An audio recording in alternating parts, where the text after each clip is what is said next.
6:47 a.m. The bolt cutters screech through the padlock on my grandfather's 200-year-old barn, the sweetest sound I've heard in months, because I knew Vivian Caldwell, HOA tyrant, had just walked straight into the trap I'd been setting for 6 months. From my kitchen window, steam fogs the glass, coffee grows cold in my grip. 3 goons in property enforcement polos slice through my chain like they own my family's bloodline. The morning air carries dew on old wood mixed with the sharp bite of cut metal. What they can't see, Sheriff Martinez crouched in the shadows behind those barn doors, radio in one hand, cuffs in the other, body cam rolling every felony second. 30 seconds later, the sound echoing from that barn isn't hammering or sawing. It's pure panic. 3 grown men, realizing they just committed breaking and entering in front of a county sheriff who's been documenting their every move. Vivian thought she could bully a 58-year-old veteran off his family's legacy. She thought wrong. Dead wrong. Your HOA trying to steal your family's ground? Drop your revenge plan in city below, because this story's just getting started. My name's Dale Thornfield, and at 58, I thought I'd seen every kind of petty tyrant there was. 30 years as a machinist, dealing with foremen who thought a clipboard made them God. But nothing, and I mean nothing, prepared me for Vivian Caldwell and her leather portfolio of doom. This whole mess started when I inherited my grandfather's 3-acre property in what used to be the quiet outskirts of town. The old man built half this place back in the 1940s, but the barn, that's been standing since 1823. 200 years of Thornfield sweat and sawdust live in those hand-hewn beams. The smell of aged oak and motor oil still hangs in the air, mixed with decades of woodworking projects and the faint ghost of my grandfather's Lucky Strike cigarettes. 4 generations of tools hang on those walls like a museum of honest work. My grandfather taught me to use his father's hand planes in that barn. I taught my nephew on the same workbench, scarred by a century of projects. That building isn't just lumber and nails. It's our family's DNA, our connection to men who built things to last forever. But then Meadowbrook Estates sprouted up around us like mushrooms after rain, McMansions with 3-car garages and perfectly manicured lawns that look like green carpet samples. The HOA formed 3 years ago when the developer sold his final lots, and most neighbors were decent enough. City folks looking for space to breathe and maybe grow some tomatoes. Then Vivian Caldwell moved in 2 years ago, and everything went to hell. Picture this: a 52-year-old woman who treats her white Lexus SUV like a mobile command center, always carrying that leather portfolio like it contains nuclear launch codes. The woman measures grass height with an actual ruler. I've watched her do it at 6 a.m. on Sunday mornings, crouched on someone's lawn in a business suit like she's investigating a crime scene. The crunch of her heels on gravel announces her arrival from 2 blocks away. Her first official visit came with a certified letter that made my coffee taste like battery acid. The barn, my grandfather's barn, apparently violated aesthetic standards for the neighborhood. Never mind that it was built when her great-grandmother was learning to walk. The HOA wanted it gone in 60 days, or I'd face $500 a day fines. Standing on my front porch in her power suit, Vivian made 8 references to property values in 10 minutes, I counted. But it was the other comment that showed her true colors. We're trying to maintain a certain standard here. Certain types of people understand the vision we're building. She said it while eyeing my work boots and paint-stained jeans, her nose wrinkled like she'd stepped in something unpleasant. The sweet smell of honeysuckle from my grandmother's vine couldn't quite mask the stench of that particular brand of polite discrimination. Rex down at the hardware store pulled me aside after Vivian's inspection tour. "She's been asking questions about your property for months," he said, his weathered hands restocking bolts with the efficiency of 40 years' practice. Something about property records and development potential, and Dale, her husband, works for Meridian Development, the company that's been buying up farmland east of town. That night, digging through my grandfather's papers by lamplight, the musty smell of old documents filled my kitchen. The original deed showed the barn predated any neighborhood restrictions by 2 centuries. There had to be protections, grandfather clauses, something that would stop this madness. But while I researched property law until my eyes burned, Vivian escalated her campaign. Daily inspections became her new routine. Driving by at different times, photographing my barn from every angle like she was planning a military operation, which it turned out she was. The stage was set for the kind of David versus Goliath battle that would either save my family's legacy or destroy everything my grandfather built with his own hands. 2 weeks after that first threatening letter, Vivian filed a formal complaint with the county zoning office. Not just any complaint, a 47-page masterpiece of manufactured outrage that would make a conspiracy theorist proud. Photos, soil samples, and what she claimed was a professional engineering assessment. The woman had apparently spent more on fake documentation than most people spend on their cars. The complaint painted my barn like it was the Leaning Tower of Pisa crossed with a toxic waste dump. Structural hazard attracts rodents and potentially dangerous wildlife, she wrote. She even submitted soil samples suggesting contamination, though where she got dirt that tested positive for motor oil on a property that's never seen anything heavier than my grandfather's 1952 Ford tractor, I'll never know. But here's where Vivian showed her true colors. She scheduled a surprise county inspection without notifying me. In her world, apparently, property owners don't deserve the courtesy of advance warning when bureaucrats come sniffing around their land. Lucky for me, Mrs. Ivy called at 7 a.m. while I was nursing my first cup of coffee.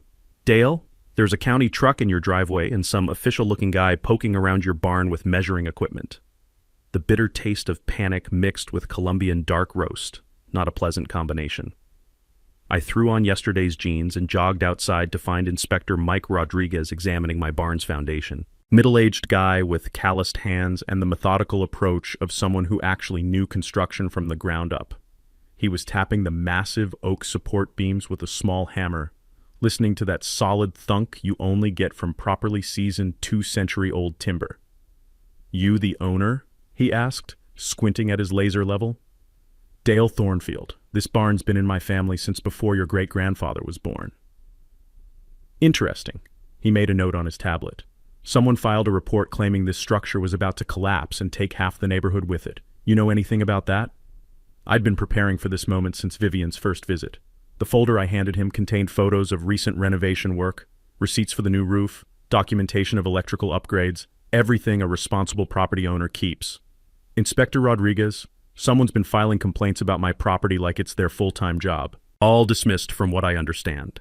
He flipped through my paperwork with the weary expression of a man who'd seen too many neighborhood feuds disguised as safety concerns.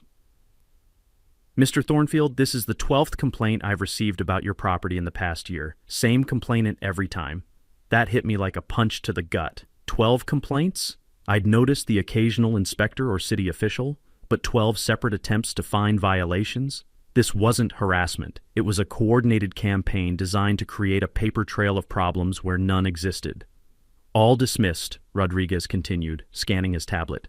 "Fire marshal found no violations. Environmental health found no contamination. Building inspector certified the structure as sound. Your complainant seems to have a lot of free time and even more imagination." This is where months of research at the county courthouse paid off. I'd learned that original deed restrictions often supersede later HOA rules. And more importantly, historical designation provides automatic protection against interference.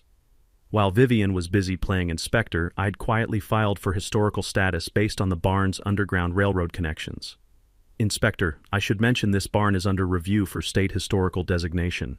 If approved, any interference would be a state-level violation." Rodriguez's eyebrows shot up like I'd just told him the barn was made of solid gold. That changes everything. Historical designation trumps local regulations, including HOA rules. You're looking at federal protection. He spent another hour examining every beam and joint with newfound respect. His verdict? "Remarkably well-maintained for its age. Whoever's been caring for this structure knows what they're doing." The crunch of expensive tires on gravel announced Vivian's arrival. She stepped out of her white Lexus wearing full battle armor, power suit, leather portfolio, and the expression of someone expecting total victory. "Inspector, I trust you found the serious violations I documented." Rodriguez looked at her with the flat stare of a man who'd reached his professional limit.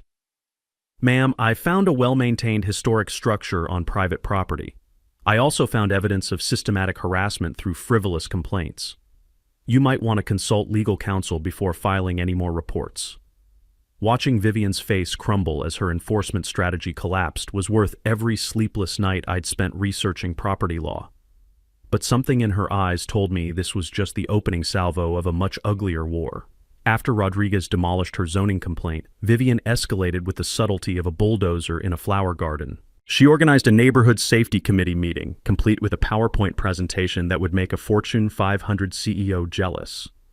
The community center reeked of burnt coffee and industrial disinfectant as 24 neighbors shuffled into metal folding chairs, most clutching styrofoam cups and wearing the pained expressions of people who'd rather be home watching Netflix. Vivian's slideshow was a masterclass in visual manipulation. Photos of my barn shot from angles that made it look like the Bates Motel.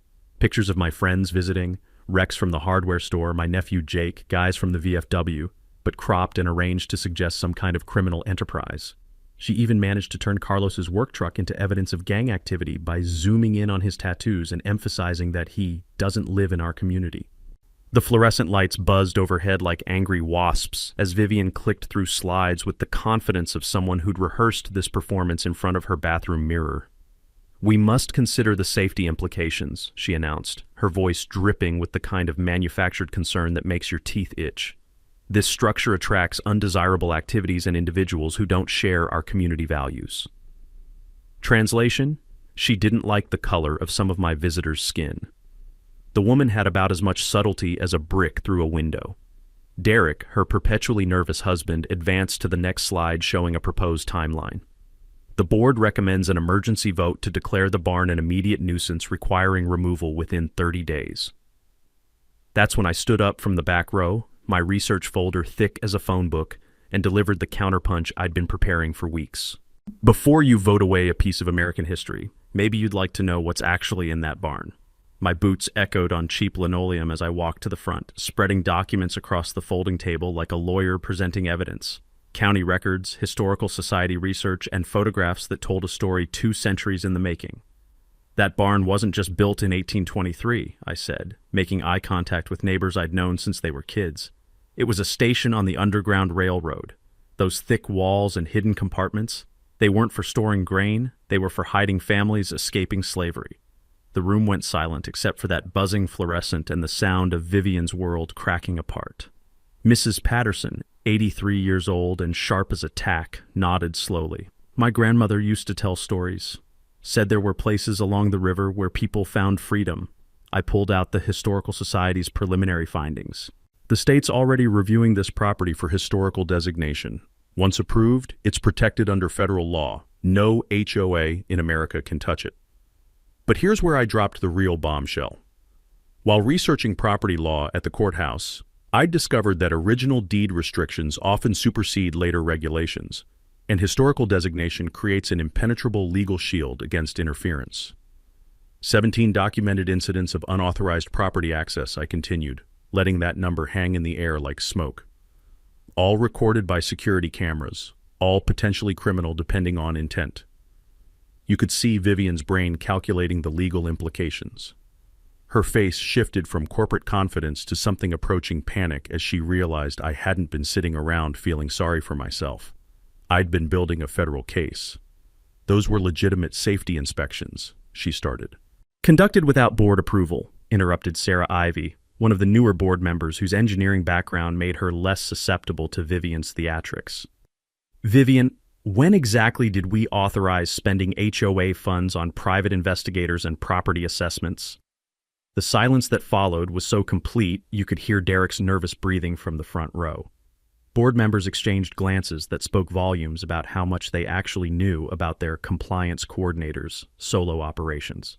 After the meeting dissolved into confused murmurs, Sarah cornered me by the coffee table. "Dale, she's been operating like a one-woman government for months. Filing complaints without board knowledge, hiring contractors, making promises about future development opportunities." She glanced around, then whispered, "Derek works for Meridian Development. They've been acquiring properties all along the eastern boundary." That night, diving deep into property law websites until my eyes burned, I learned about adverse possession, a legal concept that lets developers claim abandoned or problematic properties through accumulated violations and neglect claims. Stack enough official complaints, create enough bureaucratic hassles, and suddenly a family's legacy becomes available for public improvement. The pieces were clicking together like a jigsaw puzzle from hell, and the picture they made looked exactly like a coordinated scheme to steal my grandfather's property through legal manipulation. Rex showed up the next morning with coffee and the expression of a man carrying bad news. "3 other families got identical letters this week," he said, settling into my kitchen chair like he weighed 1,000 pounds. "Same language, same threats, same impossible timeline. Dale, this isn't about your barn anymore. This is about something a whole lot bigger and uglier than any of us imagined. After her PowerPoint disaster, Vivian went nuclear with the precision of a woman who'd watched too many crime documentaries. She started filing police reports claiming suspicious activity at my barn. Apparently, me rebuilding a 1967 Mustang carburetor at 2 p.m. on a Saturday constituted a clear and present danger to suburban tranquility. Within a week, she'd organized volunteer safety patrols equipped with walkie-talkies, clipboards, and the kind of self-importance that would make TSA agents jealous. Picture middle-aged suburbanites in matching polo shirts conducting surveillance with the stealth of a marching band. If crime was actually happening in our neighborhood, these clowns would scare it away through sheer incompetence. The neighborhood Facebook group became her personal propaganda machine. Daily posts about declining property values appeared like clockwork, complete with ominous photos of my barn taken through telephoto lenses like she was documenting Sasquatch. The comment sections filled with manufactured outrage from accounts with suspiciously similar grammar errors. Derek, Jennifer_M_2021, and concerned resident all apparently attended the same remedial writing class. But the real escalation hit when Vivian started parking across from my driveway in her white Lexus, timing my visitors with the dedication of a federal surveillance team. She'd sit there for hours, AC running, vanilla air freshener so strong it made my sinuses burn from 50 yards away, making notes in that leather portfolio like she was building a case for the Supreme Court. That's when I called Sheriff Martinez directly through the Veterans Association. 20-year Army vet, local boy who understood the difference between legitimate concerns and suburban terrorism. We'd shared enough beer at VFW meetings to cut through bureaucratic nonsense. "Dale, I've been getting calls," Martinez said when I reached him at the station. His voice carried that weary tone of someone who'd dealt with too many neighborhood Napoleon complexes. Woman named Caldwell's filed 6 reports in 2 weeks. Suspicious vehicles, unusual activity, possible drug trafficking. "Sheriff, the most suspicious thing happening here is me trying to rebuild a carburetor without throwing tools at the wall." Martinez actually laughed. "Already figured that out. Ran background checks on your regular visitors. Rex Morrison, registered business owner, 30-year resident. Jake Thornfield, your nephew, spotless record. Carlos Mendez, licensed contractor, pays his taxes. Either you're running the world's most boring criminal enterprise or someone's jerking my chain." I shared my security footage showing Vivian's escalating surveillance behavior. 17 separate incidents of unauthorized property monitoring, visitor photography, and activity timing. Martinez reviewed it with the professional eye of someone who'd seen actual stalking cases. "This crosses the line into criminal harassment, Dale. Patterns documented, intents clear. I'm authorizing police protection for your family reunion next weekend." But here's where Martinez dropped a bombshell that rearranged everything I thought I knew about this situation. "Ran a deeper background check on your complainant's husband," he said, pulling up computer records. "Derek Caldwell submitted a commercial development proposal to the county 3 months ago. Project name, Meadowbrook Commons Shopping Complex. Funny thing, the proposal includes detailed surveys and soil samples from your property." The mini twist hit like a sledgehammer to the chest. While Vivian orchestrated her harassment campaign, Derek had been conducting unauthorized surveys of my land. They weren't just trying to annoy me into submission. They were gathering intelligence for a $2.3 million strip mall development that required my barn's demolition. "Sheriff, you're telling me this whole nightmare is about a shopping center?" Gets better. Meridian Development's proposal shows your property as essential for parking and access roads. Your refusal to sell blocks the entire project. We're talking about coordinated intimidation to force a property sale. While researching this development angle, I stumbled across something that changed the entire game. Filing false police reports constitutes criminal harassment in our state, and documented patterns can void HOA enforcement powers completely. More importantly, when multiple parties coordinate harassment campaigns, it becomes criminal conspiracy, a federal offense with serious jail time. The revelation hit me like finding the missing piece of a puzzle. Keep detailed logs of every interaction, because patterns prove intent in court, and proving intent transforms neighborhood bullies into federal defendants. Rex mobilized our informal resistance network. Mrs. Patterson's grandson offered legal research. The Historical Society president volunteered expert testimony. The VFW Legal Fund provided resources for what had become a full-scale property rights war. But sitting in my kitchen that night, watching Vivian's headlights sweep across my driveway for the 4th time since dinner, I realized this fight had evolved beyond neighbor disputes. This was about whether ordinary Americans could defend their family legacy against coordinated legal manipulation by people with deeper pockets and fewer principles. The coffee had turned cold hours ago, but underneath the bitter taste was something else.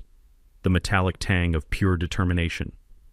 My grandfather hadn't survived the Depression and built this place with his bare hands just to see it bulldozed for a strip mall, and I sure as hell wasn't going to be the Thornfield who broke that chain. The war was escalating, but so was my resolve. The phone call that changed everything came at 11:47 p.m. on a Tuesday, jolting me awake from dreams about bulldozers and legal briefs. My nephew Jake's voice crackled through the old landline, breathless with the kind of excitement that comes from discovering buried treasure. "Uncle Dale, I found it. The smoking gun that blows Vivian's whole operation to pieces." I fumbled for my glasses and the kitchen light, my heart already racing. Jake worked part-time at the county assessor's office, and his obsession with details had been digging through filing cabinets like an archaeological expedition. Found what, exactly? The original 1952 deed restriction for Meadowbrook Estates. There's a clause specifically protecting agricultural structures existing prior to residential development.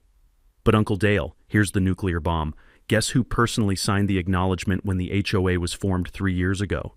The pause stretched like a bridge cable under load. Harold Whitman, current HOA president. He knew about these protections and signed documents acknowledging they're legally binding. An hour later, Jake's folder hit my kitchen table with the weight of destiny.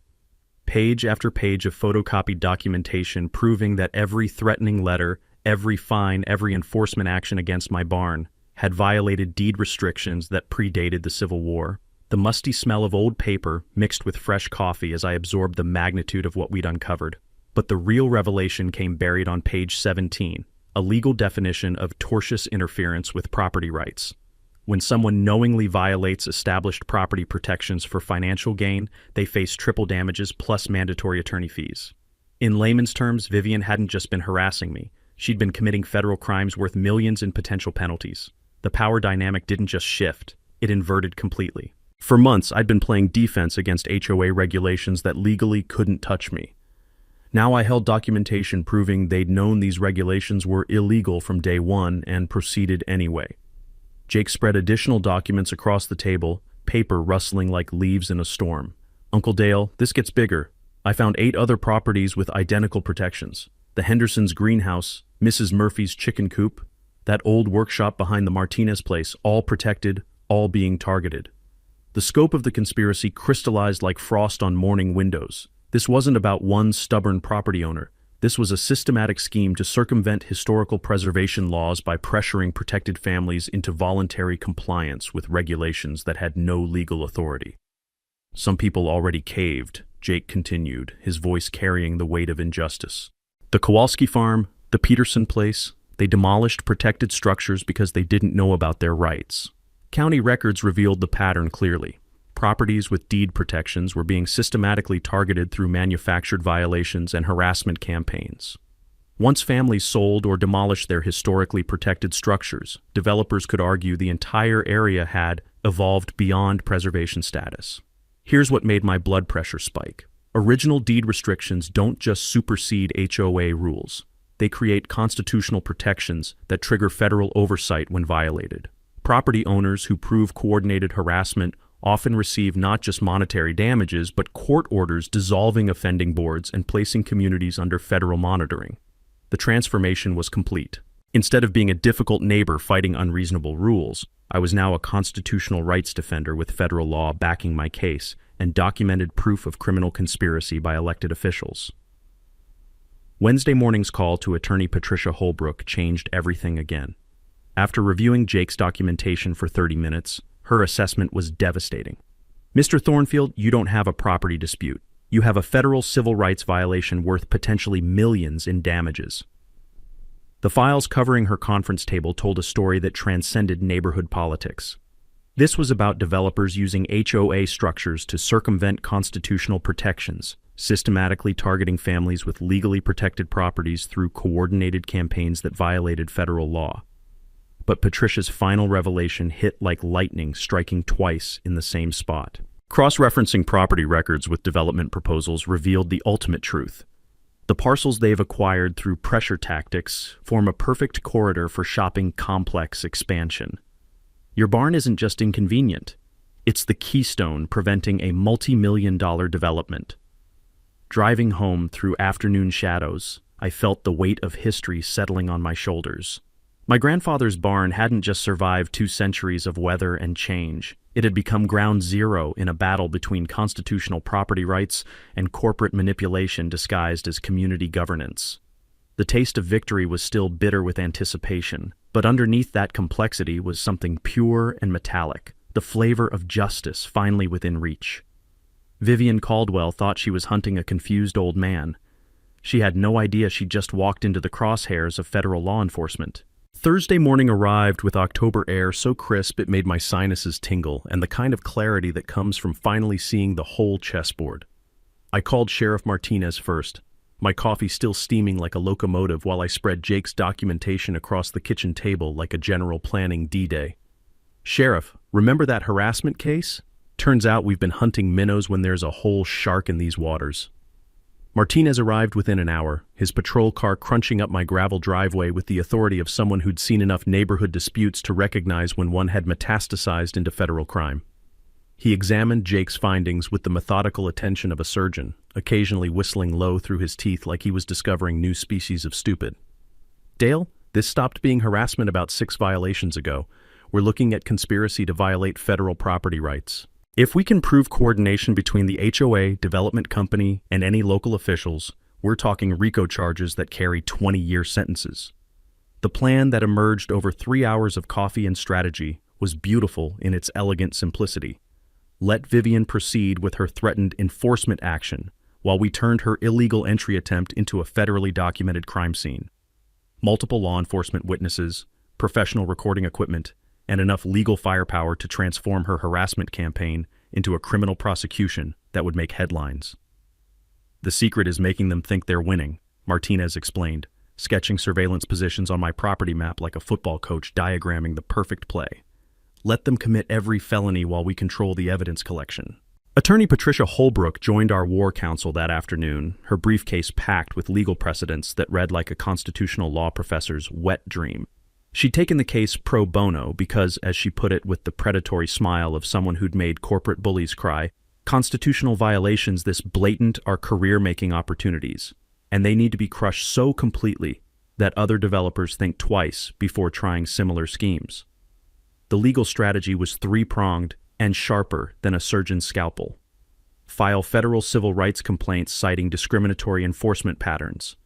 Demand the HOA produce all communications with development interests under discovery rules that would expose every dirty detail, and prepare countersuits for damages that would financially obliterate everyone involved in the conspiracy. "Here's something most people don't know," Patricia said, her pen scratching notes with the satisfaction of someone holding royal flush.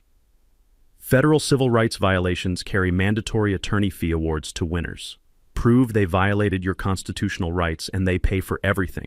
Your legal costs, actual damages, and punitive awards that typically run into millions."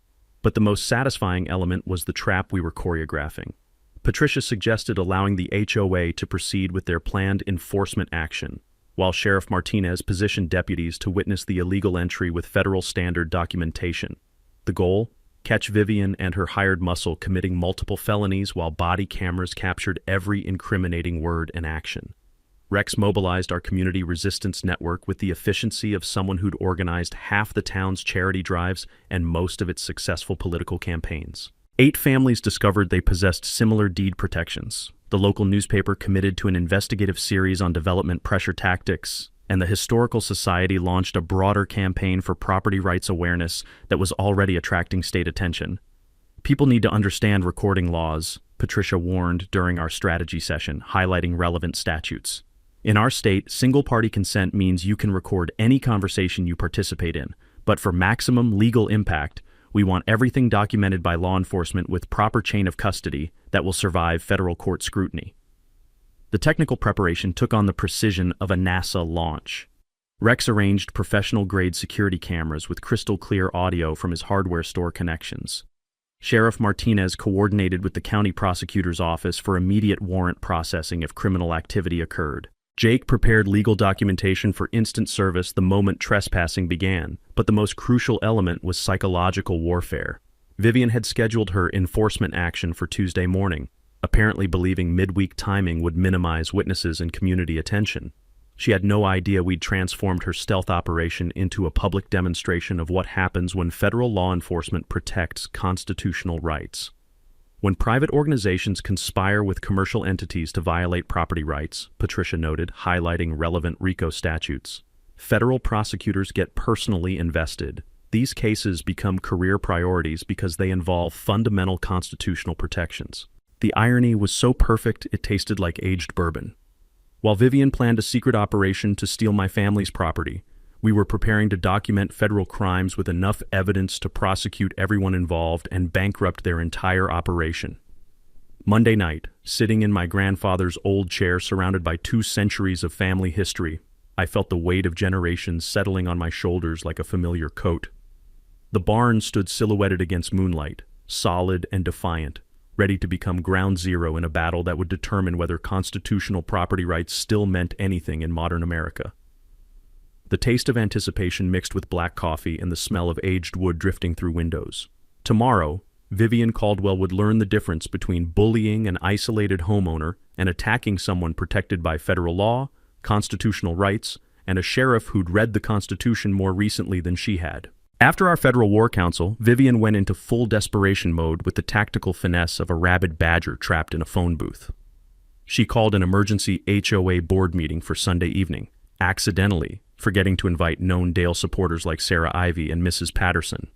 The community center reeked of burnt coffee and industrial disinfectant as she presented her case to a carefully curated audience of newer residents who'd swallowed her propaganda whole.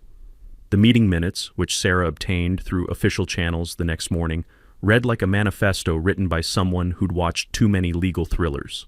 The board voted to authorize immediate enforcement action against my barn, hire Alpine Security Services for compliance assistance, and establish a $15,000 emergency fund for community legal protection. What the minutes didn't mention was that Alpine Security was owned by Derek's brother-in-law, transforming HOA funds into a family money laundering operation. But Vivian's real desperation showed Tuesday morning when a fake utility worker appeared at my door like a discount spy movie extra. Guy in coveralls claiming to be from the gas company, insisting he needed emergency access to check for dangerous leaks near my barn. The overpowering smell of cheap aftershave mixed with nervous sweat gave him away before I noticed his utility truck had no company logos and license plates that didn't match the vehicle registration visible through his windshield. "I'll need to see your work order and company identification," I said, my phone already recording every stuttered word. He fumbled through empty pockets like a magician who'd forgotten his tricks, mumbled something about leaving paperwork in another truck, and drove away fast enough to leave rubber streaks on my gravel driveway. 20 minutes later, Sheriff Martinez confirmed the gas company had no scheduled inspections in our area and no record of that license plate, because it belonged to a 2015 Honda Civic, not a work truck. The woman was apparently hiring the intellectual equivalent of discount socks to conduct industrial espionage. Meanwhile, Vivian's social media campaign reached new heights of creative fiction. Posts appeared with the regularity of a Swiss watch, featuring heavily photoshopped images of my property, mysterious claims about environmental contamination, and testimonials from neighbors I'd never met describing imaginary incidents involving my structurally unsound death trap. The comment sections filled with sock puppet accounts, all sharing the same suspicious enthusiasm for property values and community safety. Apparently Derek had discovered copy-paste, but not subtlety. Thursday brought the nuclear option.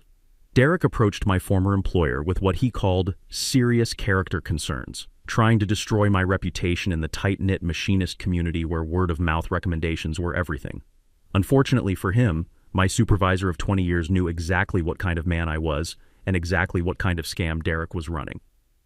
"Dale, some pencil neck in an expensive suit came asking about your mental stability and dangerous hoarding behavior," my old boss called to tell me, his voice carrying the kind of amusement reserved for watching idiots step on rakes. "I told him the only thing you ever hoarded was overtime hours and the respect of everyone who worked with you. Then I asked him to leave before I called security. But the real escalation arrived Thursday afternoon in the form of a legal threat that made previous communications look like birthday invitations. The HOA's attorney had crafted a masterpiece of manufactured urgency, claiming my barn violated 17 different safety codes, posed imminent and substantial danger to neighborhood children, and constituted an environmental hazard requiring immediate professional remediation. They demanded voluntary demolition within 48 hours, or the HOA would proceed with all available legal remedies, including forced destruction, property liens, and potential foreclosure proceedings. The certified mail sticker was still warm when I called Patricia Holbrook. Her reaction after reading the threats was like watching a shark smell blood in the water. "Dale, they just handed us a federal prosecution on a silver platter, threatening foreclosure based on fabricated violations, claiming authority they legally don't possess, and demanding property destruction while knowing about constitutional protections. This letter violates about 6 federal statutes simultaneously." Here's something most homeowners never learn until it's too late. Always demand written documentation for every HOA enforcement action, because most shortcuts they take are illegal, and illegal enforcement can void their entire authority over your property. While Vivian's public campaign reached fever pitch, we maintained complete radio silence about our federal documentation and law enforcement coordination. To outside observers, I appeared increasingly isolated and desperate, exactly the vulnerable image we wanted to project while preparing the legal equivalent of a nuclear strike. Sheriff Martinez's review of HOA documentation revealed violations that transformed their enforcement threats from civil annoyances into criminal prosecutions. Private security companies cannot legally enter property without court orders. HOA liens require due process procedures they'd ignored, and threatening foreclosure based on knowingly fabricated violations constitutes criminal fraud, carrying serious jail time. But the most revealing escalation came Friday evening, when a black sedan with tinted windows parked across from my driveway and remained there for 3 hours like a discount surveillance team. When Martinez ran the plates, the vehicle traced to a rental company with cash payment and identification so fake it wouldn't fool a convenience store clerk. Saturday night, staring through my kitchen window at the barn that had survived 2 centuries of genuine challenges, I tasted the metallic anticipation of approaching justice. Vivian had escalated from harassment into criminal intimidation, but she had no idea that every desperate measure was being documented by federal standards and building toward a reckoning that would expose her entire criminal enterprise. The trap was set, the bait taken, and Tuesday morning would bring the reckoning she'd been begging for. Monday morning brought Vivian's final gambit with all the subtlety of a freight train crashing through a library. She posted official-looking notices throughout the neighborhood announcing my barn would be secured for mandatory safety inspection within 24 hours, complete with fake letterhead and language suggesting she possessed county emergency powers. The notices even included a hotline for concerned residents to report additional violations, a number that, when Rex called it out of curiosity, went straight to Derek's personal cell phone. The enforcement team she'd assembled belonged in a comedy show about incompetent criminals. Tommy the Tank Morrison, Derek's brother-in-law, apparently believed that carrying bolt cutters and wearing an Alpine Security polo shirt granted him federal authority to break into private property. His 2 associates had the combined IQ of a bag of wet cement and about as much legal knowledge as a goldfish has about quantum physics. But Monday afternoon brought Vivian's most desperate play yet. A briefcase-carrying representative from Meridian Development who smiled like a used car salesman selling flood-damaged vehicles to hurricane victims. "Mr. Thornfield, I'm authorized to offer 150% of your property's assessed value for immediate sale," he announced, opening his briefcase like he was revealing the crown jewels. "All legal problems disappear, all HOA disputes vanish, and you walk away with enough money to buy something much nicer in a more appropriate community." The racial undertones weren't subtle, but the implied threats were crystal clear. When I politely declined his generous offer, his demeanor shifted from friendly salesman to something that belonged in a back alley. "That's unfortunate," he said, snapping his briefcase shut with the finality of a coffin lid. "Property disputes can become quite complicated, and complications have a way of affecting people's financial situations, their reputations, even their safety in unexpected ways." After he left, the bitter taste of anger mixed with black coffee created a combination strong enough to dissolve steel. These people weren't just stealing property. They were making threats that crossed every line between civil disputes and criminal intimidation. But here's where their psychological warfare revealed a fatal flaw. They assumed I was fighting this battle alone and defenseless. While they orchestrated their intimidation campaign, Our federal response team was positioning for a counterattack that would transform their enforcement action into a criminal prosecution that would make legal history. Sheriff Martinez had positioned unmarked surveillance vehicles with perfect sight lines to the barn, coordinated with the prosecutor's office for immediate warrant processing, and arranged for federal-grade recording equipment that would capture every syllable of their illegal entry attempt. The irony was beautiful. While Vivian planned a stealth operation, we'd turned her crime scene into a federally monitored demonstration of constitutional justice. Meanwhile, her smear campaign reached levels of desperate creativity that would impress fiction writers. Anonymous flyers appeared claiming my barn contained asbestos, lead paint, radioactive materials, and unspecified biological hazards that threatened the entire county's groundwater. Social media posts suggested I was threatening children, harboring criminal activity, and operating an environmental disaster requiring immediate federal intervention. The fake testimonials were particularly entertaining. According to Vivian's propaganda machine, my barn had caused mysterious respiratory illnesses, attracted packs of dangerous wildlife, and created traffic hazards that threatened emergency vehicle access. If half these claims were accurate, the CDC would have quarantined my property, and the National Guard would be conducting evacuations. But Monday evening brought the moment we'd been waiting for. Derek personally delivered what he called the final enforcement notice, while standing directly in front of security cameras that recorded every incriminating word. "This is your last chance, Thornfield. Tomorrow morning, we're taking possession of that structure for public safety. You can cooperate and maybe we'll discuss reasonable compensation, or you can resist and face the full legal consequences of obstructing legitimate community enforcement." Perfect. Derek had just provided federal quality recording of conspiracy to commit criminal trespass, theft of property, and violation of constitutional rights. Sometimes criminals are their own worst enemies. That night, surrounded by my grandfather's tools and the smell of aged wood mixed with machine oil, I felt 2 centuries of American craftsmanship preparing to witness justice finally arriving. Every hammer, every saw, every plane that had built something permanent would watch constitutional protections prove stronger than corporate greed and neighborhood tyranny. Tuesday morning would bring 3 idiots with bolt cutters expecting to find a defeated homeowner ready to surrender his family's legacy. Instead, they'd walk into Sheriff Martinez's carefully orchestrated federal crime scene with body cameras rolling and enough legal firepower to prosecute everyone involved for violations carrying serious prison time. The taste of approaching vindication was sweeter than victory and more satisfying than any revenge Vivian's small mind could have imagined. Constitutional rights were about to remind some very stupid people why they're called constitutional rights. Tuesday, 6:47 a.m. The bolt cutters screamed through my padlock like a metal banshee announcing Judgment Day, and that screech was the sweetest symphony I'd heard in months.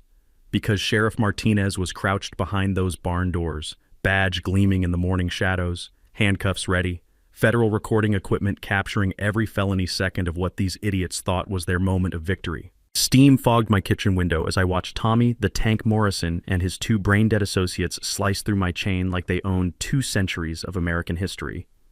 The morning air carried dew on aged wood, the sharp bite of cut metal, and the approaching scent of constitutional justice about to be served ice-cold. "Entry achieved," Tommy announced into his walkie-talkie with the professional authority of someone whose legal education came from reality TV. "Beginning interior compliance assessment." What they couldn't see through those barn doors was Sheriff Martinez positioned behind a hand-hewn oak beam that had witnessed the Underground Railroad, Civil War, and 2 world wars, and was about to witness 3 felons walk face first into federal law enforcement. 30 seconds later, the sound echoing from that historic barn wasn't tools or demolition. It was pure, undiluted panic mixed with the beautiful music of criminal stupidity meeting constitutional reality. "County Sheriff, you're under arrest for breaking and entering?" Martinez's voice cut through the morning air with the authority of federal law, followed immediately by the scrambling sounds of grown men realizing they'd just committed multiple felonies, while a sheriff's body camera documented their every desperate move. "What the hell? We have legal authorization!" Tommy's voice cracked like a pubescent teenager as handcuffs clicked into place with the finality of a prison door. "Authorization from who?" Martinez's response was calm as mountain granite and twice as immovable. "Because the HOA doesn't have constitutional authority to violate federal property protections."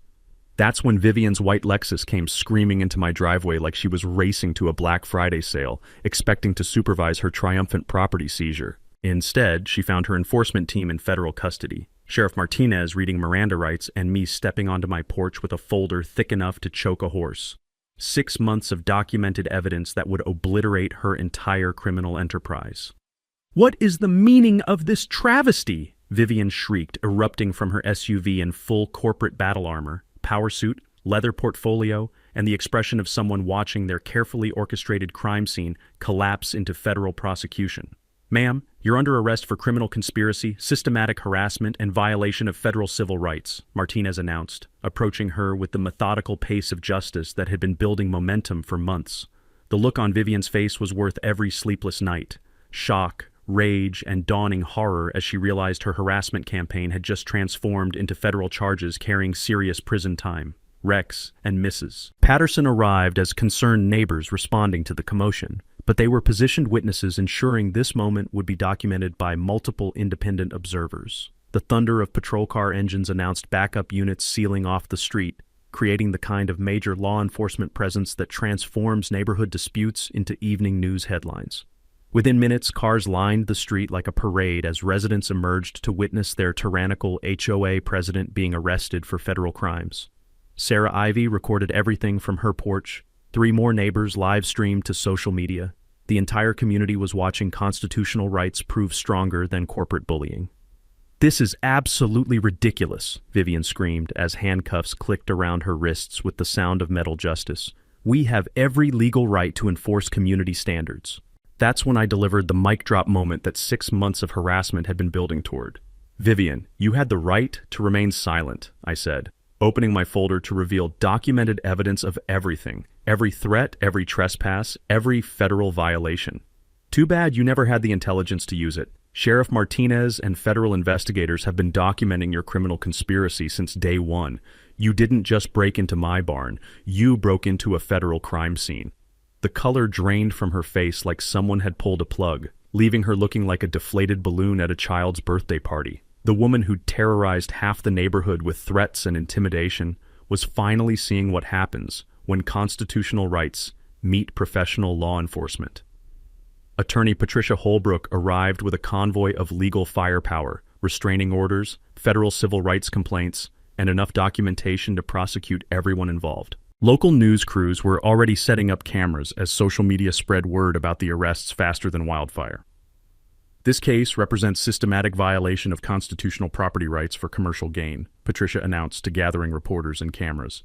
"Federal prosecutors will pursue charges that carry significant prison time and financial penalties." Derek tried fleeing in his BMW, but found his escape route blocked by patrol cars and a crowd of neighbors who were finally witnessing the truth about the criminal conspiracy that had terrorized their community for months. Standing in my driveway, surrounded by the smell of morning coffee and the sound of handcuffs clicking, I felt 2 centuries of American property rights vindicated in the most public, permanent way possible. My grandfather's barn had survived the Underground Railroad, world wars, and economic disasters, and now it had defeated suburban tyranny with constitutional law and federal justice. The hunter had become the hunted, and justice had finally come home. 6 months later, the legal dust had settled like fresh snow on a peaceful winter morning, and the results exceeded even Patricia Holbrook's most optimistic predictions. Vivian Caldwell pleaded guilty to federal harassment charges and paid $47,000 in fines, restitution, and legal fees. Turns out, systematically violating constitutional rights carries a price tag steeper than her Lexus payments. Derek's development company settled the civil rights lawsuit for an undisclosed amount that Patricia described with a predatory smile as enough to endow a small college. The HOA board dissolved faster than cheap instant coffee, replaced by community-elected representatives who actually read constitutional law before making decisions. Harold Whitman resigned in disgrace after FBI investigators discovered his signed acknowledgments of deed protections, proving he'd knowingly participated in criminal conspiracy. The new board's first official act was issuing a formal apology and establishing a property rights protection fund for future legal challenges. But the most satisfying outcome was what happened to my grandfather's barn. The state fast-tracked its historical designation, officially recognizing its Underground Railroad heritage and protecting it under federal preservation laws. The bronze plaque mounted beside the massive oak doors reads, "Thornfield Station, 1823, protected site of American freedom." Running my fingers across those raised letters still gives me chills every morning when I unlock the workshop. That barn has become something my grandfather could never have imagined, the beating heart of a thriving community center. The Thornfield Community Workshop offers free woodworking classes for neighborhood kids, veterans dealing with PTSD, and anyone wanting to learn the satisfaction of building something permanent with their own hands. The rich smell of pine shavings mingles with coffee from our volunteer-run cafe, creating an atmosphere of creativity and healing that draws visitors from 3 counties.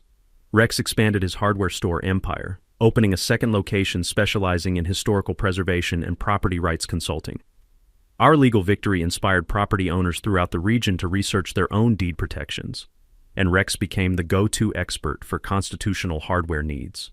His new slogan, "Defending Property Rights One Screw at a Time," appears on billboards from here to the state capitol, complete with a photo of him holding a vintage hand plane. My health improved dramatically once the metallic taste of constant stress was replaced by the sweeter flavors of community coffee and shared purpose. The tension headaches disappeared, my sleep returned to normal, and my blood pressure dropped to levels that made my doctor ask what miracle cure I'd discovered. Turns out, constitutional justice is better medicine than anything you can get from a pharmacy. Mrs. Patterson's grandson Jake left his county assessor job to work full-time as a property rights paralegal, helping other families discover legal protections they never knew existed. The kid has a gift for translating complex deed language into plain English, and his client success rate would make big city attorneys jealous. The settlement money funded something that will outlast all of us, the Heritage Property Protection Scholarship for law students specializing in constitutional rights. Patricia Holbrook established the program at the State University, providing free legal assistance to homeowners facing similar pressure from developers and HOA tyrants. So far, the program has protected 63 historic properties and bankrupted 9 corrupt development schemes. Apparently, our case study has become required reading in constitutional law classes.